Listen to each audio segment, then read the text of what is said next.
Tony, I have to confess something. It's bad.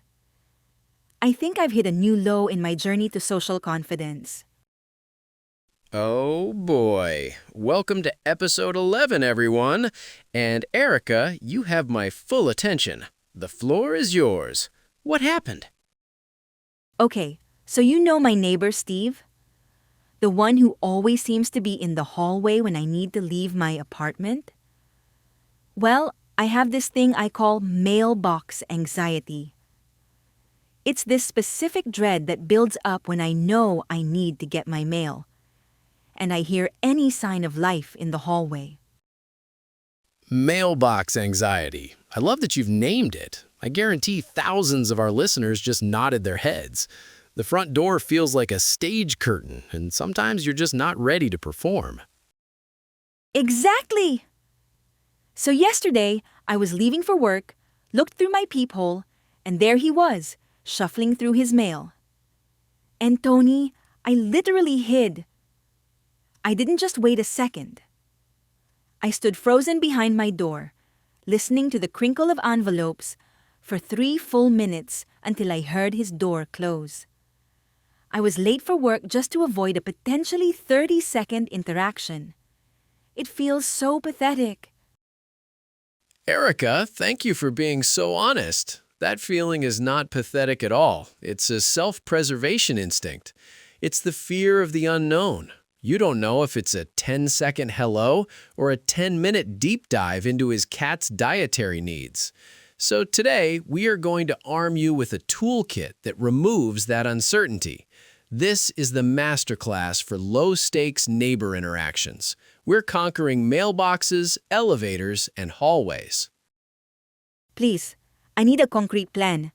What's the first tool in this kit? All right, segment 1. The first and most powerful tool is what I call the shared observation. The entire goal here is to connect by commenting on your immediate shared reality instead of asking a personal question. Shared reality? So like, the fact that we're both standing in a hallway, in front of little metal boxes filled with paper. Precisely. The psychology is simple. You're not putting them on the spot. A question like, "How are you?" requires them to perform an emotional check-in and give a response. An observation just requires agreement. So let's take your mailbox scenario. You open your mailbox and it's stuffed with junk mail. You can turn to Steve, give a little sigh, and say, nothing but coupons and bills today, huh? Oh, I see. He doesn't have to think. He can just laugh and say, "Tell me about it." And then we both go our separate ways. It's friendly, but it has a built-in expiration date. You got it. You've sent a friendly signal. I call it a social ping without committing to a full conversation. It's the social equivalent of a polite nod.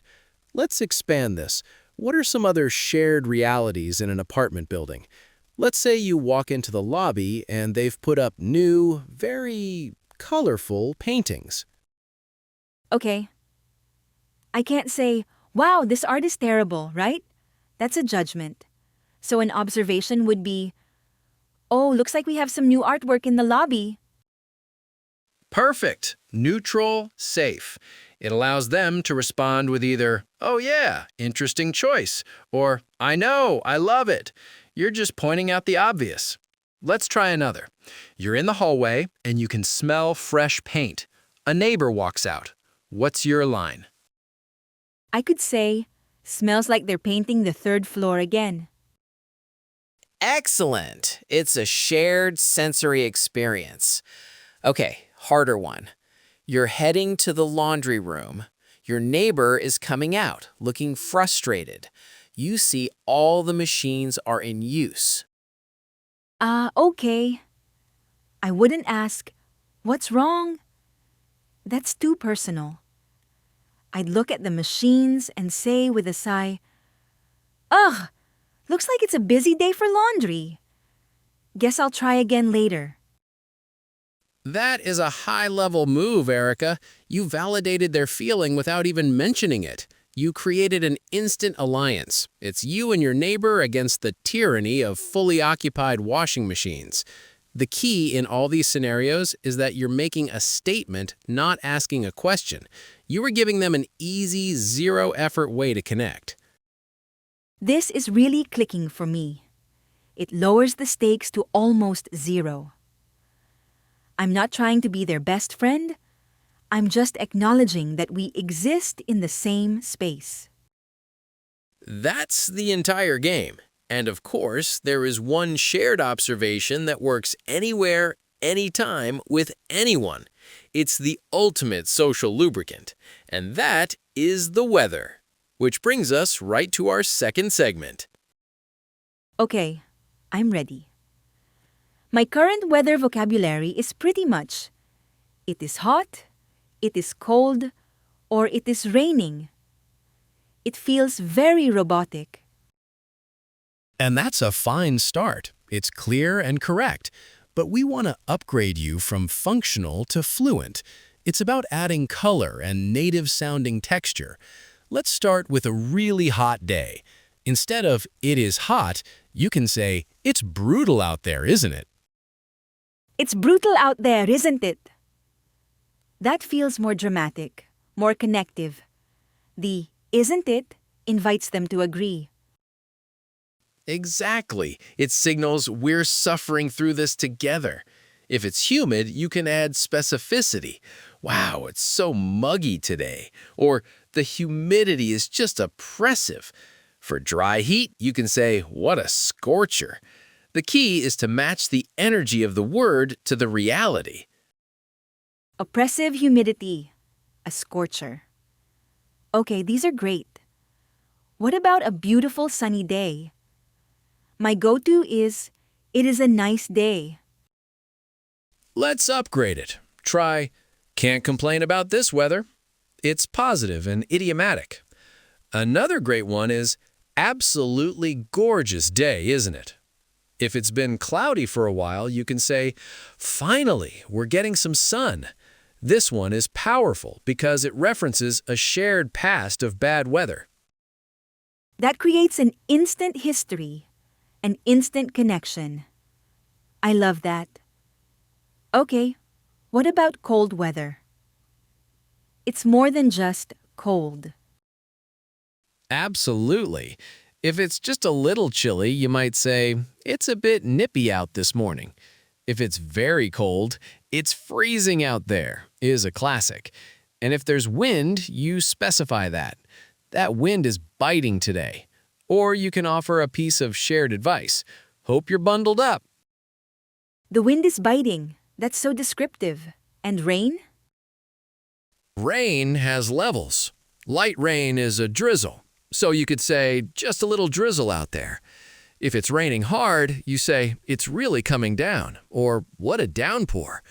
A great general phrase is, "Looks like we're in for a wet one." And a friendly wish is always good, like, "Try to stay dry." Okay, so I've used my upgraded weather phrase. I've bonded with Steve over the oppressive humidity. But now what? I have my mail, he has his. This is the moment I freeze. I have nothing left to say, so I just sort of smile and slowly back away towards my door. It's so awkward. The slow back away, a classic move born of panic. You are not alone in this, but we can replace it with a graceful, confident move. Welcome to Segment 3, the polite exit formula. It is a foolproof 3-step sequence. A formula. Music to my ears. I need rules and structure. Step 1 is the transition. This is a word or short phrase that signals a change of direction. It's the verbal equivalent of turning on your car's turn signal. The most common ones are, "Anyway," "Well," "All right then," or "Okay, so." You say it with a clear downward intonation. It breaks the conversational rhythm.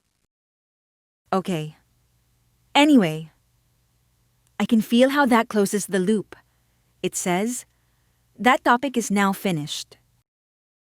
Step 2 is the reason. You provide a brief, simple reason for your departure. The key is that it should be immediate and low stakes. If you have groceries, you're golden. Anyway, I should probably get this ice cream into the freezer. Or, holding mail, I should get these bills open. My ice cream is melting. Perfect. What if I don't have a prop? What if I'm empty-handed? Then you go for a polite, vague reason. Anyway, I should get back to it. Or, I've got to hop on a call. A fantastic one is to make it about them. Anyway, I'll let you get on with your day. This frames you as courteous. I'll let you go. I love that. It makes me sound considerate, not awkward. Okay, so, transition, reason. What's the final step? Step 3 is the wish. You end on a positive, forward-looking note. This is crucial. It smooths over the exit and makes it feel friendly, not like an escape. The absolute classics are have a good one, take care, enjoy the rest of your day, or good to see you. Okay, let's role-play this. Mailbox. I see Steve. I use my shared observation. Looks like the mail is late today. He says, yeah, figures. Now, I use the formula. Well, transition. I'd better get inside and start dinner. Reason. Good to see you. Wish. A+, Erika. That was flawless. It was polite, it was clear, it had a beginning, a middle, and an end. No slow backing away. Let's try another. You're in the elevator with a neighbor. The ride is almost over. You already commented on the new floor mats. The doors are about to open on your floor. Go. All right then. Transition. This is my stop. Reason. Have a good evening. Wish. Perfect. Now, what if they ask you a question just as you're trying to leave? For example, Steve says, anyway, I've got to run. And you reply, you too, take care. But then he says, oh, hey, real quick, do you know if the water is getting shut off tomorrow? Ah, the dreaded one last thing. Okay, I'd answer his question briefly. Oh, I think I saw a notice, yeah. And then, do I repeat the formula? Exactly. You do an abbreviated version. After you answer, you just jump to step 3. Yeah, I think so. Okay, take care. You don't need a new transition or reason. You just restate the wish to finalize the ending. The formula gives you the confidence to know what to do next, eliminating the panic. And speaking of eliminating panic, it's time to build pure muscle memory. It's time for drills. Welcome to Segment 4, Shadowing and Drills. The goal here is to make these phrases so automatic that they come out of your mouth before your anxiety even has a chance to wake up. We're going to use a technique called shadowing. I will say a phrase, and then there will be a 3-second pause for you and for everyone listening to repeat it out loud. Try to match my exact intonation and rhythm. Ready? Ready? Excellent. Let's start with the most common passing greeting. You're walking past someone, no time to stop. Notice how we blend the words, how is it going, into one smooth sound. Listen closely. How's it going? Again, how's it going? How's it going? Hey, how are you? Hey, how are you? Good. Now let's drill some agreement phrases from our shared observations. Your neighbor says, it's so muggy today. You say, tell me about it. Tell me about it. Another good one is, you can say that again. It means, I strongly agree. Let's try it. You can say that again.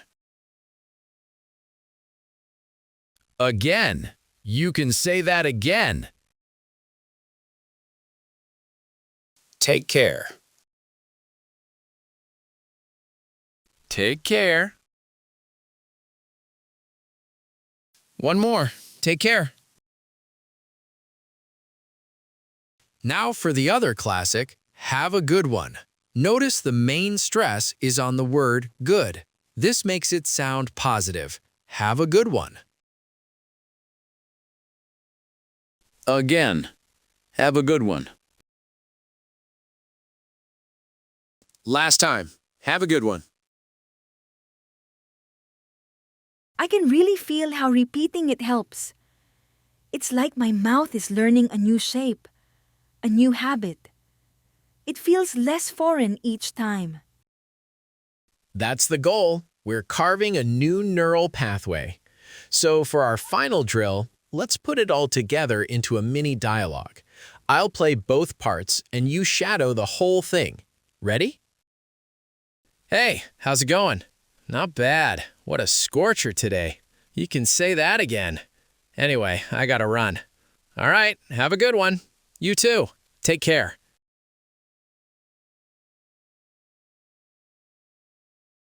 Hey, how's it going? Not bad. What a scorcher today. You can say that again. Anyway, I gotta run. All right, have a good one. You too. Take care.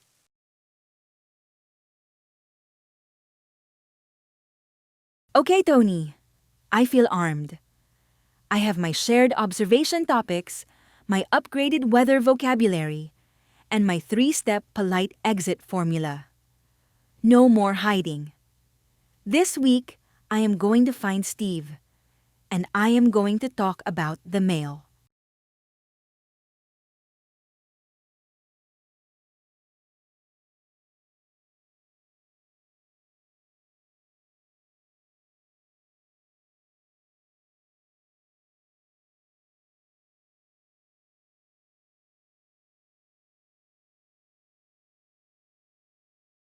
Subscribe to our channel to join the 60-day fluency journey. We turn social anxiety into social confidence, one hello at a time. Take care, everyone.